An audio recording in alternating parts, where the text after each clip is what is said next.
i7 ગુજરાતનો અવાજ। નમસ્કાર દર્શક મિત્રો, i7 ન્યૂઝ ગુજરાતીની સાથે હું છું આપની સાથે પાયલ બામભણિયા। તો જોઈએ આજના મહત્વના સમાચાર। ખેડબ્રહ્મા તાલુકાના કુદરિયા ગામે પ્રાથમિક શાળાના ઓરડાનું લોકાર્પણ અને પૂર્વ આચાર્યશ્રી તથા શિક્ષકનું સન્માન કરાયું। નાયબ નિયામક શ્રી ગુજરાત રાજ્ય પાઠ્યપુસ્તક મંડળ શ્રી હર્ષદ ચૌધરીના હસ્તે કરાયું। ખેડબ્રહ્મા તાલુકા પ્રાથમિક શિક્ષણ અધિકારી, જિલ્લા પ્રાથમિક શિક્ષક સંઘના પ્રમુખ, તાલુકા આચાર્ય સંઘના પ્રમુખ સહિત અન્ય શિક્ષણવિદોની હાજરીમાં યોજાયો। પૂર્વ આચાર્ય શ્રી દિનેશભાઈ ડી પટેલ અને શાળામાં સેવા આપતા સ્વર્ગવાસ થયેલ ગીતાબેન પી નાર્વેના પરિવારનું પણ સન્માન કરાયું। જુદી જુદી જગ્યાએ શાળાઓમાં પોતાના અકલ્પનીય યોગદાનને લઈ શ્રી દિનેશભાઈ ડાયાભાઈ પટેલનું કોદરિયા પ્રાથમિક શાળા આચાર્યશ્રી તથા સમગ્ર શાળા પરિવાર વતીથી શ્રી હર્ષદ ચૌધરી નાયબ નિયામક શ્રી દ્વારા વિશિષ્ટ સન્માન કરાયું હતું।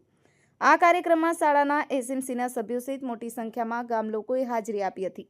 Bureau chief Hasmukh Prajapati, i7 news Gujarati, Sabarkantha. આજે કુદરિયા પ્રાથમિક શાળાના નવીન મકાનના લોકાર્પણ નિમિત્તે આજે અહીંયા હર્ષદભાઈ ચૌધરી સાહેબ પધાર્યા। તેમજ આ વિસ્તારને લગભગ ખેડબ્રહ્માની અંદર કુલ 115 પ્રાથમિક શાળાઓ છે, જેની અંદર 60% શાળાઓ આધુનિક બિલ્ડિંગ બની ગયા છે અને 15 શાળાઓ ટેન્ડરિંગમાં છે।